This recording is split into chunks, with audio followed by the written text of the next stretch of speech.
ئێمە ئاگادارین ینی لە پاش کۆتاییهاتنی جەنگی جیهانی یەکەم دەسەڵاتدارەتی 4 سەدە حکومی عوسمانی بەسەر ویلایەتی مووسڵ کۆتایی پێدێ. ئەمەش بە ڕێوشوێنێکی تۆبزیە، ینی بەخواستی خۆی نییە کە پاشەک شەر دەکات لەو ناوچانەدا. بەڵام ئەمە پەیوەندی نییە بە نیاز و نیەتی تورکیاوە، ئەمە بەرنامەی تورکایە کە ئەم ناوچانە بگەڕێنەوە سەر دەوڵەتی عوسمانی یا کۆماری نوێی تورکیا. کۆماری نوێی تورکیا لە سەردەمی مستەفا کەمال ئەتاتورکەوە کە کۆمارە نوێیەکەدا دەمەزرێنێ لە ڕێکەوتنی لۆزانی 1926دا بە تەواوەتی دەستبەرداری ویلایەتی مووسڵ دەبێ کە شارەکانی سلێمانی، هەولێر، کەرکووک وە بەشێ لە دیالە هەموو باشووری کوردستان دەگرێتەوە، دەستبەرداری ئەو ناوچانە دەبێ. بەڵام لە بەرنامەیدا دەمێنێ جارێکی دیکە وە کۆمەڵە دیکیومنت و بەڵگەنامەی کۆمەڵی نەتەوەکانی هەیە کە وەختی خۆی کۆمەڵی نەتەوەکان ئێمە دەزانین سەرۆک وەزیرانی سوید یەکێک بوو لەو کەسانەی کە سەربەرسی لیژنەکانی کردو بە جۆرە لە جۆرەکان خەڵکی باکووری کوردستان و نەتەوەی کورد ناومێت کرا لەوەی کە دەسەڵاتدارەتێکی سربەخۆی هەبێ و مەناچاری درانە پاڵ عێراقی عەرەبی و تورکیاش بەهۆی کۆمەڵێ بەرژەوەندی و حاڵەتی لە ناکاویە و خۆناغەوە کە زەلیلی پاشکۆتایی جەنگی جیهانی یەکەم بوون ڕازی بوونەوەی کە ویلایەتی مووسڵ بۆ تورکیا هەبێ. بەڵام ئەم ئەجێندایە بەردەوام لە خەیاڵدانی سیاسیەکانی تورکیادا زیندووە، هەر لە مستەفا کەمال ئەتاتورکەوە، هەر لە عیسمەت ئینۆنەوە، هەر لە بڵند ئەجەویدەوە. تەنانەت کامەیان هێورتر بیری لە بیری کوردبوونی ناوچەکە کردوێتەوە باشتر بەرنامەی داناوە، بۆ نمونە لە سەردەمی ئۆزال و پاش ئۆزالیشەوە دەبینین هەموو ئەم دەرهاویشتە سیاسەتە نێگەتیڤەی تورکیا بوو وای کرد کە بە درێژایی 100 ساڵی کۆماری تورکیا لە سەدەی بە درێژایی سەدەی 20م هیچ دانانێک بە بوونی نەتەوەیی کورددا نەبوو. لە کاتێکدا ئێمە دەزانین دنیا هەنگاوی مەزن و گەورەی بەرەو دیموکراسی و بەرەو لیبراڵی و بەرەو مافی نەتەوەکان دەنا،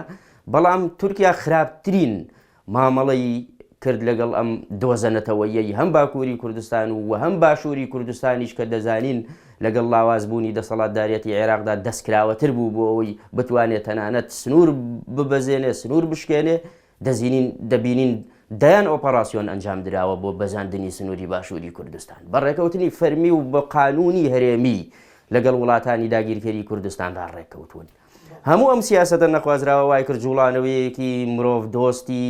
نەتەوەیانە و لەسەر ئاستی ڕۆژهەڵاتی ناوەڕاست دەتوانم بڵێم دروست دەبێ، بە تایبەتی لە هەشتاکانی سەدەی 20 ڕابردووەوە کە پارتی کرێکارانی کوردستان ڕێبەرایەتی دەکات. ساڵێ پێش دەستپێکردنی خەباتی چەکداری کە پارتی کرێکارانی کوردستان بە ناچاری دەستی بۆ برد، ئەوان هەوڵین ئۆپەراسیۆنی ڕێگە پێدرا و بە ڕێکەوتن لەگەڵ حکوومەتی عێراقیدا ئەنجام دەدەن لە ساڵی 1970دا. ئیتر ئەمە دەبێتە نیاز و نەریتێکی گەورە لە مامەڵەکردن لەگەڵ باشووری کوردستاندا. لەم شێوازی مامەڵەکردنە کۆمەڵی ئامانج لە پێشاو دەگیرێ کە تاوەکو ئێستش کە 2020 کۆتایی پێنەهاتووە. ئامانجی هەوڵینیان بریتە لەوەی کە کوردی باکووری کوردستان پاڵپشتێکی ئەرێنی بۆ دروست نەبێ بۆ ئەوەی بە شێوازێکی دیموکراتی و ئاشتی خوازانە دۆزەکەی خۆی بەرێتە پێشەوە. لە هەر هەنگاوێکی نزیک بوونەوەی خواستەکاری نەتەوەی کورد لە باکووری کوردستاندا باشووری کوردستان وەکو کارتێک بەکار دێنرێ کە ئێمە دەزانین لە ساڵی 1991ەوە تورکیا بە پیلانی بندەستکردنەوەی جوڵانەوە ڕزگاری خوازیەکەی باکووری کوردستان یارمەتی دەرێکی باشە بێ بۆ دروستبوونی ناوچەی دژەفڕین لە باشووری کوردستان و ئامانجەکانیش یا دەتوانین بڵێن دەرهاویشتەکەشی خۆی لەوەدا بینیەوە کە ئەم ئۆپەراسیۆنە یەک لە دوای یەکانە کە ئەنجام دەدرێ نزیکی 30 ئۆپەراسیۆن ئەنجام دراوە کە هیچ کامیان نەبووە دەیان هەزار سەرباز و بە سەدان جەنەڕاڵی تورک تێدا بەشداری نەکا و بە ملیاران دۆلاری تێدا سەرف کراوە، بەڵام هیچ کامیشان نەیانتوانەوە ئامانج و ئاکامێکی دروست بەرهەم بهێنێ بۆ تورکیا کە ئەمەش کەڵەکەبوونی ڕەخنەکانی یەک لە دوای یەک بۆ دەسەڵاتدارانی تورکیا زیاد کردووە کە بووە بە گرەیەکی سایکۆلۆژی نەیانتوانی و ئامانجەکانی بپێکردن. لە چوارچێوەی تەواوی ئۆپەراسیۆنەکان جگە لە دەوڵەتە داگیرکاریەکانی کوردستان بە دیمەشق و بەغدا و تارانەوە کە بەشدار و هەماهەنگ بوون لەو ئۆپەراسیۆنانەدا لە ڕووی نێودەوڵەتیشەوە پشتیوانیان بۆ پەیدا کراوە، چەکی قەدەغەکراویان بەکارهێناوە هەموو پرەنسیپێکی ئینسانیەت و سەردەمیانەیان پێشێل کردووە بەڵام لە سڕ و سەحریەوە تێناگەن کە بۆچی ناتوانن سەرکەوتوو بن لەوە ئۆپەراسیۆنانەدا نمونە بەهێزترینیان لە ئۆپەراسیۆنانەدا کە دەکرێەوە پاشەوەی کە سیاسەتی میانە ڕەوی ئۆزال بە جۆرە لە جۆرەکان ئاکامیشی نابێ بە جۆرە لە جۆرەکان پارتیش و یەکێتی لە میانی جەنگی ناوخۆدا بەکاردەهێنێ بۆ سەرکوتکردنی جوڵانەوە ڕزگاری خوازیەکەی باکووری کوردستان کاتێک کە ئەو ماڵاوایی لە ژیان دەکا دۆزی کورجارێکی دیکە بە گروتینێکی ژەهراوی نوێوە دەکەوێتە ژێر دەسەڵاتی یاخود بەردەسەڵاتدارەتی هێزی عەسکەر لە نێو تورکیادا ئەمانە وای لێدێ لە ساڵی 1994 1995 1996 و 97دا لە ساڵی 1997دا لە مانگی 5 و 6دا هەتاوەکو مانگی 12 ئەوان ئۆپەراسیۆنەکانیان یەک لە دوای یەک بەردەوام دەبن مەسەلەن گرنگترینیان ئۆپەراسیۆن لە ناوچەی زاب و خواکورک و هەموو ئەو سنوورانی ناوچەی بادیناندا لە شیلات زێ و کوێکوێدا بە میکانیزمێکی نوێەوە بە تایبەتی لە ساڵی 1970دا کە ئێستا ساڵیادی ئەو ئۆپەراسیۆنەیە کە بە بێئاکامی مایەوە کە تەواوی هیوا و ئومێدی تورکەکانی لەسەر هەڵچنرابوو بە سەدان بە شێوەیەکی ڕاستەوخۆ و ناڕاستەوخۆ 200,000 سەربازی تورکیا تێدا بەشدار بووە بە شێوەی ڕاستەوخۆ و ناڕاستەوخۆ و هەموو هێز و توانای جەرەڵاڵە سەربازیە بە ئەزمونەکانی تورکیا تێدا بەشدار بوون ئەوانەی ئامانجی هەوڵ و کۆتاییان لە ناتۆدا بۆ بارگاویکردنی باوەڕێک بوو کە بتوانن لەتمەی گەورە لە باکووری کوردستاندان هەمویان عەقڵە عەسکەریە ئەندازیاریەکانی تورکیا تێدا بەشدار بوون نەیانتوانی ئامانجەکانی خۆیان بپێکن دەسەڵاتدارەتی عێراقیش لە پشتی ئەو هەماهەنگیەوە بوو بەڕێکەوتنی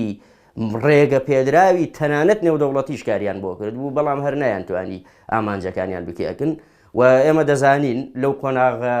هەستیارەدا پارتی دیموکراتی کوردستان هێشتا ڕێکەوتنی لەگەڵ یەکێتی نیشتمانی کوردستاندا نەکردبوو لە جەنگێکی ناوخۆییدا بوو ئەوانیش بە جۆرە لە جۆرەکان هەماهەنگی تورکیا بوون هەماهەنگی تورکیا بوون لەو ڕێگە پێدانەدا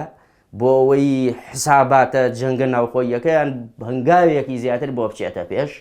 ئەگەر لەسەر بنەمای سڕینەوەی بەشێکی تر لە دەنگە جیاوازەکانی نێو هەرێمی کوردستانیش بێ نەیانتوانی لەو ئامانجەدا سەرکەوتوو بوون لەبەرەوەی ئێمە دەزانین ئەو ڕێوشوێنەی لە باکووری کوردستاندا و گەریلاکان پارتی کرێکارانی کوردستان کە ئەو کاتە خودی عەبدوڵڵا ئۆجەلان بۆ خۆی قیادەی جەنگەکانی دەکرد قودوەیەکی ئێجگار دیار بوو بۆ بەڕێوەچوونی جەنگەکان و سیاسەتێکی ئێجگار زانستی و حەکیمانەی دەکرد و دەیتوانی لەسەر بنەمای تیۆرێکی زانستی هێزگەلێکی پەروەردەکرا و پەیامدار بێنێتە پێشەوە کە لە مێژووی تورکیا ئەمە دەگمەن بوو لە مێژووی کوردستاندا ئەمە دەگمەن بوو کە خەڵکێک ڕابرایەتی دۆزەنەتەوە یەکەکا کە خاوەنی تیۆریای سیاسی بێ خاوەنی ئیرادەیەک و ئیمانێکی پاراو بێ بۆ لە پێناو هیومانیزمدا جا ئەمە فەلسەفەیەکی ئێجگار جێگیر و گونجاوە کە دەتوانین بڵین کۆدی سەرکەوتن لە تیۆریایەکی سیاسی زانستیدایە کە بۆ یەکەم جار دەتوانم بڵێم لەسەر ئاستی ڕۆژهەڵاتی ناوەڕاست ئەم هێزە بوون بە خاوەنداری ئەم تیۆریە سیاسیە بەڵێ خۆی بۆ وەڵامی پرسیارەکە ئێمە دەزانین لە ساڵی 1970دا بۆ یەکەم جار بەڕێز عەبدوڵڵا ئۆجەلان لەگەڵ کاک مەسعود بارزانیدا لە دیمەشقدا دانیشتن ڕێککەوتن لەگەڵ لەوەی لە بەشێ لە ناوچە سنووریەکان و لە باشووری کوردستاندا گەریلەکانی پەکەکە ئامادەییان هەبێ و مەدرسە پەروەردەییەکان لە ڕووی جەستەیی و لە ڕووی سەربازی و لە ڕووی فکری و زریەوە لەوێ زۆر برەویان پێدرا هەماهەنگیەکی ئێجگار باشە بوو ئەمە هەماهەنگیە درێژەی کێشا تا ساڵ زیاتر درێژەی کێشا بەڵام هەرزوو پارتی دیموکراتی کوردستان لەو هەماهەنگیە پەشیمان بوویەوە چونکە تورکیا بە گەلی ئاڕاستەدا فشاری خستە سەر ئەوەی کە بتوانێ سنوور ببەزێنێت دەزانین لە دوای 2 ساڵ لەو ڕێکەوتنە ساڵی 1970 هێشتا خەباتی چەکداری دەستی پێ نەکردبوو یەکەمین ئۆپەراسیۆن کە سەرەتای 30 ئۆپەراسیۆنی دوای ئەوەیە تاوەکو ئێستا دەستی پێکرد دەتوانین بڵین ئامانج لەو ئۆپەراسیۆنەی تورکیادا کۆمەڵی ڕەهەند بوو یەکێ لەوانەی تورکیا بە شێوازی ڕێخستن و بە میکانیزم و میتۆدێکی وردەوات بووە باشێری کوردستان مەسەرەن لە ساڵی 1992 لە پاش جەنگی ناوخۆی حیزبە کوردیەکان تورکیا کشایە نێو تەنانەت هەولێر و چەند ناوچەیەکی سنووری پارێزگای سلێمانی و بە درێژایی سنوورەکانی خۆی لەگەڵ هەرێمی کوردستاندا هێزێکی ئاشتی بەناو ئاشتی پارێز بە پاساوی ڕاگررتنی هاوسەنگی لە نێوان پارتی یەکێتیدا قوت کردەوە بە ناوی هێزی PMF جێگیرن هەتاوەکو ئێستش ماون. ئەمانە کۆمەڵی ئامانجیان هەبوو. یەکێ لەوانە هاندان و هێزدان بە بەرەی تورکمانی و تورکمانەکان لە سنووری کەرکووکدا کە ئامانجی سەرەکی لەم هێزدانە بریتی بوو لەوەی کە ئەو خواستانەی کە وەکو باسم کرد لە ساڵی 1926ەوە بەردەوام وەکو چەکش لە ناو وجدانی سەرکردە سیاسیەکانی تورکدایە کە بریتە لە گەڕانەوەی ولاتی مووسڵکاری لەسەر بکەن. تەنانەت لە ساڵی 1990دا زەمینەسازیەکی ئێزگار باشی تۆڕی جاسووسیان بۆ کرابوو لە باشووری کوردستاندا لە ڕێگەی PMF-ەوە. بۆیە پێیان وابوو لەم ئۆپەراسیۆنی ساڵی 1990دا جیاواز لەوەی ساڵان و پێشووتر دەتوانن سەرکەوتنێکی گەورە بەدەست بێنن. ئامانجی سەرەکیان هەر لەو کاتەدا لە ڕووی دیبلۆماسیشەوە وروژاندنی دیسانەوە گەڕانەوەی پرسی ویلایەتی مووسڵ بوو کە بالفعل قسەکەی عەبدوڵڵا وەجەلانە و دەیانەویست ئامانجە گەورەکەدا باشووری کوردستان ڕام بکەنەوە بۆ نێو سیاسەتە داگیرکاریەکەی سەردەمی عوسمانیەکان، چونکە بە دیکیومنت و کۆمەڵێ بەڵگەنامەی ساڵی 1925 کە وترا بوو ئەگەر بێت و حکوومەتی عێراقی مافەکان بەنەتەوەی کورد نەدا لە سەردەمی تەوابوونی ئینتیدابی بەریتانیا، تورکیا بۆی هەیە داوای ویلایەتی مووسڵ بکە بگەڕێنرێتەوە بۆ سەر تورکیا. ئەمانە وەکو دوکیومنتێکی نێونەتەوەیی و باوەڕ پێکراوی کۆمەڵی نەتەوەکان ئیشان لەسەر کرد، چونکە دەیانزانی ئەوانەی کە بە واژۆی کۆمەڵی لیژنەکانی کۆمەڵی نەتەوە یەکگرتوەکان چوەتە پێشەوە لەگەلێ وڵاتی دیکەدا لە ئێستادا ئیشیان لەسەر کراوە. بۆیە تورکیا ئەم ڕێگەیە قۆستەوە بەڵێ ئامانجی باشووری کوردستان بوو و ئەوە ئامانجێکی لە بنەهاتووشە لە سیاسەتی ئەواندا. داگیرکاریەک کۆتایی پێ هاتووە و زنجیرەیەکی داگیرکاری دیسانەوە گرێ دەدەنەوە بە داگیرکاری 400 ساڵی ڕابردووەوە. ئەوان کۆمەڵی ئامانجیان وەکووتم باشووری کوردستان بوو لەسەر ئاستە گەورەکە. دوو، ئێمە دەزانین لە ساڵی 1990دا بە جۆرە لە جۆرەکان پارتی و یەکێتی هەنگاویان بەرەو ئاشتەوایی دەدا و دەیانەویست لەم ڕێگەوە لاوازیەکی ئیقتیسادی و ئابووری و شعوری نەتەوەی بە ڕاستەیەکی دیکەی جەنگی ناوخۆیی دابرن. بۆیە بە پشتیوانی و بە ئاگایی پارتی دیموکراتی کوردستان و گەلێ ڕەهەندی دیکەش لەو ململانەیەدا هەیە کە پێویستی بە دوکیومنت و بەڵگەنامە هەیە لێرە و لەوێ دزەی کردووە، دەزانین کە ڕێگە دراوە کە بێنە پێشەوە. ئۆپەراسیۆنەی کە ئێمە باسی دەکەن ئۆپەراسیۆنی 1997 و تەواوی ئۆپەراسیۆنەکانی دیکە ئیسرائیل لە پشتیەوە بوو بە تەواوی عەقڵە سەرباسی و جاسووسی و تەکنەلۆژیەکەیەوە. بە ئامانجی ئەوەی ئیسرائیل بۆ خۆی زۆر بە وردی ئیش لەسەر فەلسەفەی سیاسەتکردنی هێزە سیاسیەکان دەکاتەوە لە ڕۆژهەڵاتی ناوەڕاستدا بە تەواوەتی پشتیوانی هەموو هێزێکی خێڵەکی و بنەماڵەیی و ڕاستڕە و شێوە ئاینی و مەزهبیە. هیچ جۆرە لەم فەلسەفەیە لە بیرکردنەوەی سیاسی و تیۆریای سیاسی پەکەکەدا ناخوێنێتەوە، لەبەرەوە تەنها هێزێکی مەترسیدار بۆ سیاسەتە دیکتاتۆریەکانی ناوچەکە تۆتالیتارەکانی ناوچەکە لە پەکەکەیدا دەبینێتەوە. پەکەکە ڕام نابێ بۆ ئەوەی ئەو ڕێبازە داگیرکاریەکەی و ئەو گەمەیەی وڵاتانی عەرەبی تێیخستون تێیدا سەرکەوتوو بێ. لەبەرەوە پەکەکە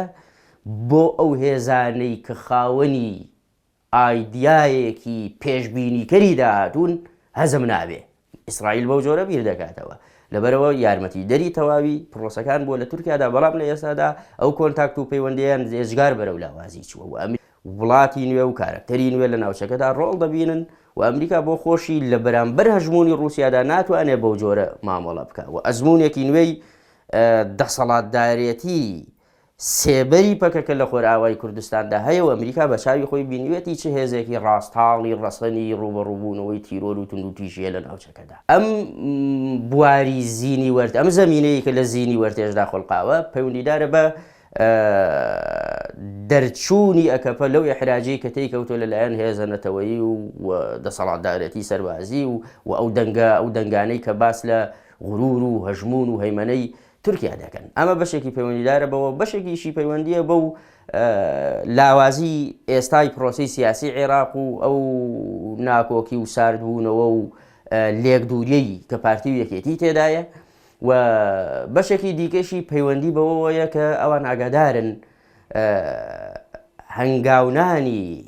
پرۆسە سیاسیەکە ڕێخستنەکە و مەشقەکە و عەقلیەتە نوێیەکە لە قەندیلدا هێزگار بەرەو پێشەوە ڕۆیشتووە و ترسیان لەوە هەیە کە ئەگەر بێت و گۆڤەندێکی نوێ نەخڵقێنن ناتوانن بەرەبەرەکانەی ئەم مۆدیلی خەباتکردنە نوێیی پەکەکە بکەن کە دەستی بۆ بردو لە باشووری کوردستان. ئێستا ئێمە ئاگادارین ئەم نەوە نوێیی کە هاتوۆتە پێشەوە لە باشووری کوردستاندا نەوەیەکی هۆشیارترە و بە ئاگایە نەوەیەکە تاڵاو و ترشی زۆری چەشتووە بەدەستی سیاسەتی بەرەو دواوەچووی هێزە سیاسیەکانی کوردەوە. لەبەرەوە عەقلیەتێک هاتوۆتە پێشەوە کە سەر لەبەری سیاسەتی کلاسیکیانە و کولتوری تۆتالیتاریانە ئێمە هێزانەی پێڕەفزە بۆ خۆیان بە ئاگان تێدەگەن و ئێمە دەزانین چ وەلایەک و هاوسۆزیەک و پشتیوانیەکی گەورەی جەماوەری و خەڵکی هەیە بۆ قەندیل. ئێمە دەزانین چ ئەوینێکی ئازادی خوازانەی گەورەی خەڵکی کوردستان هەیە کە بە هەموو شێوەیەک ڕازین بەم جۆرە فیکر و ئایدیا هەیە. لەبەرەوە تێدەگەین کە داهاتوویەکی نوێ و ئاسۆیەکی نوێ لە ناوچەکەدا بەرەو پێشەوەیە. ئاسۆیەک زۆر بە خێرایی بەرەو پێشەوە دەچێت وەکو ئەوەی کە لە خۆراوای کوردستاندا بەرەو پێشەوە ڕۆی کە جیهانی تووشی شۆک کرد لە ماوەیەکی کەمدا و هێزانەی کە بە هێزەکانی ئوتێل ناو دەبرێن پارتەکانی ئوتێلەکانی ئەوروپا ناو دەبرێن لە ماوەی 50-60 ساڵە نەیانتوانی یەک هەنگاو پرۆسەکە بەرەو پێشەوە بڕۆن. دەبینین ئەو کوڕ و کچە جوانانە چۆن شۆکیان تووشی دنیا کرد، چۆن ئازادی خوازیان وەکو ڕۆژی ڕووناک پیشانی دنیادا، چۆن توانیان ڕوبەڕووی تیرۆر بوونەوە، چۆن توانیان هێزێک کۆمەڵێ بەرپرسی دەستپاک و پاکەش بێنە پێشەوە کە خەڵک خۆیان دەکا بە قوربانی بۆیان. ئەم جۆرە گۆڕانکاریە مۆدیلێکە دەکرێت ئیسیرات بکرێت بۆ باشووری کوردستانیش و ئێستا پێم وایە ئەم جیلە تازەی کە هاتوۆتە پێشەوە بە تایبەتی لە دوای بەهاری عەرەبیشدا ئاسۆیەکی گەورە لە ڕۆژهەڵاتی ناوەڕاستدا هەیە کە خەڵک دروشمی قەبەینەتەوەی و ناسیۆنالیستی، کە خەڵک دروشمی گەورەی ئاینداری و فەندەمێنتاڵزم و جیهادی هێزە سیاسیەکان لە ڕۆژهەڵاتی ناوەڕاستدا دەداتە دواوە. خەڵک کۆمەڵێک گەنجی خاکی و خەباتکاری خاوێنی دەوێت کە بێنە پێشەوە کە ئامانجیان دروستکردنی ئەزمونێکی سەردەمیانە بێ کە تێیدا چینایەتی نەبێ، کە تێیدا سەرمایەداری بە پۆستاڵەکانەوە ڕۆحی ئینسان نەشێلێ. هەموو ئەمانە کۆمەڵە پێشهاتن ڕۆژهەڵاتی ناوەڕاست چاوەڕێیانەوە تەقەیان لە دەرگای ڕۆژهەڵاتی ناوەڕاستداوە. پێمان وایە لەم کێبەرکێک تێدا چاپوک سوارەکانی قەندیل دەتوانن پێشی هەموو ئەوانی دیکە بدەنەوە.